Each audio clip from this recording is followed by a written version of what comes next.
This video is going to help you if you keep questioning your behavior all the time. If you keep thinking, did I say the right thing? Did I look at that person properly? Did I make the eye contact? Did I not make the eye contact as I should have? Did I show the emotions that I should have shown? Why did they react like this? Do they not like me as much? If all these things go on through your head, then keep watching and hopefully you will understand and you will be able to overcome this by the end of this video.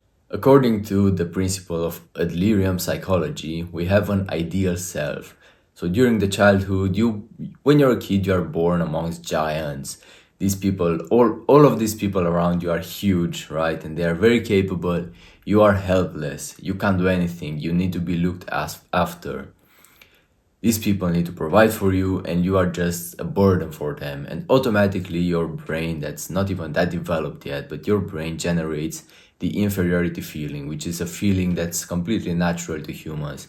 It's the feeling that allows us and that supports us in making progress in any domain. It's a healthy feeling, by the way. But from this inferiority feeling then stems the superiority goal. So you realize that you are inferior, you are small, and you are helpless, and you want to become big and powerful. That's the superiority. And with this transition from the inferiority feeling to the superiority goal, your ideal self is created, your ideal set of behaviors, of rules, of thoughts, all that stuff.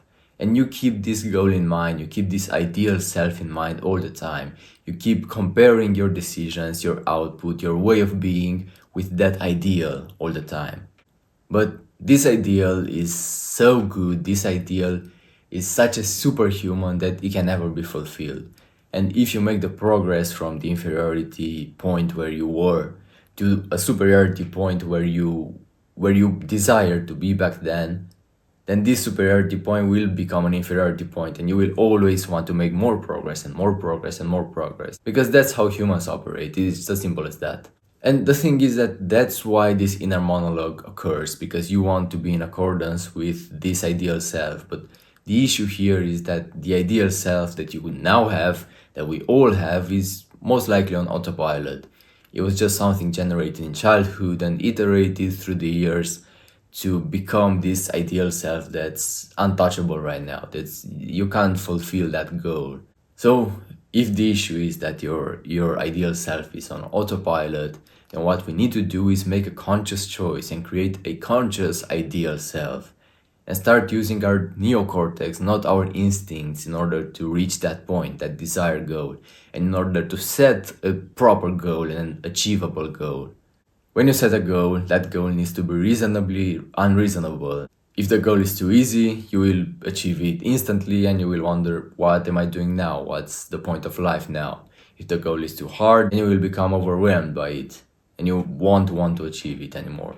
So by creating this conscious ideal and this conscious set of thoughts, of behaviors that you want to develop, what you have to do is create your laws, your own laws and your own rules. And you have to obey them all the time, essentially. Because if you think about other people, you know, everyone has a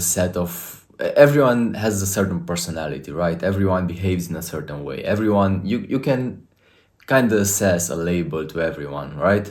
You think about that friend of yours. That friend behaves in this certain way. When you think about him, automatically your mind generates a set of behaviors, an abstract, not very concrete, but an abstract set of ways of behaving, essentially.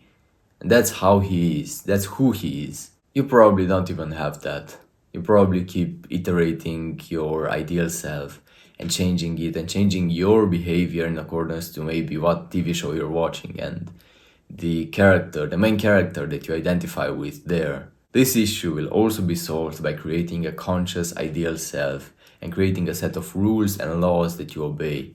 So for example, let's say you encounter a stranger on the street, and you could set your rules and your laws that every time you encounter a stranger on the street, you just look in front, you ignore them completely.